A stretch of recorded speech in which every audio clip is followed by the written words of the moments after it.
দীর্ঘদিন যদি মানুষ ক্ষমতায় থাকে তাহলে সে কাউকেই পরোয়া করে না। তার উদাহরণ হারুনের ভাতের হোটেল এবং মিজানের ভাতের হোটেল।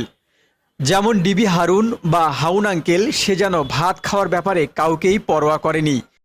আমাদের বিখ্যাত হারুন কাকার কাছ থেকে আমি 500 টাকা নিয়ে, যার প্রমাণ হারুন এবং ওবায়দুল কাদেরের কথোপকথন। একটু নেত্রীও তো বিরক্ত হয়েছি। আমরা তো তোমার প্রত্যেকদিন বলতেছিলাম তুমি ভালো করতেছি, করতে আবার খাওয়াই ওইসব কেন? না না, এ খাওয়ার ডিসিশনটা কে দিয়েছে স্যার? আমার স্বরাষ্ট্রমন্ত্রী, আমার এসডির চিফ, এরা দিয়েছে খাওয়ানোর জন্য। তারা নির্দেশ দিলে তোমাকে ছবি তুলে বাইরে পাঠাতে। জি স্যার, জি স্যার, ছবি তুলা প্লাস হলো বিবৃতিটা প্রকাশ, ছবিটা নিজের কাছে রেখে দিবা। না না, ওনারা তো বলছে প্রকাশ করার জন্য স্যার। মনির স্যার, এসডি চিফ স্যার জিজ্ঞাসা করেন স্যার, মনির স্যার বলছে কিনা।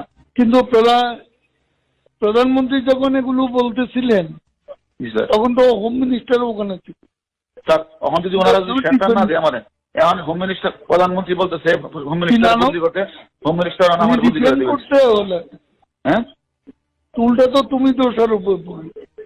স্যার হোম মিনিস্টার বলছে পিএম কি করলাম এখন আমি যেটা বলি স্যার, এখন স্বরাষ্ট্রমন্ত্রী আমারে কমিশনারে বলে দিচ্ছে আমার বদলি করা লাগে, আমি আমার বদলি করে দিচ্ছি স্যার। আমার অপরাধটা কি স্যার?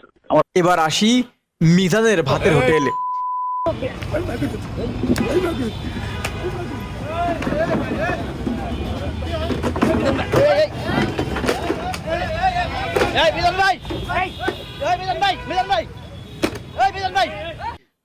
মিজানের কাছে যে যেত তাকেই মারধর করত, কারণ একটাই, সে মানুষের ইমোশনাল নিয়ে খেলা করে।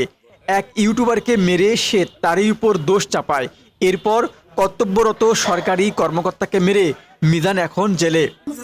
জনাব মিজান এবং ডিবি হারুন যেন একই সুতোই গাঁথা।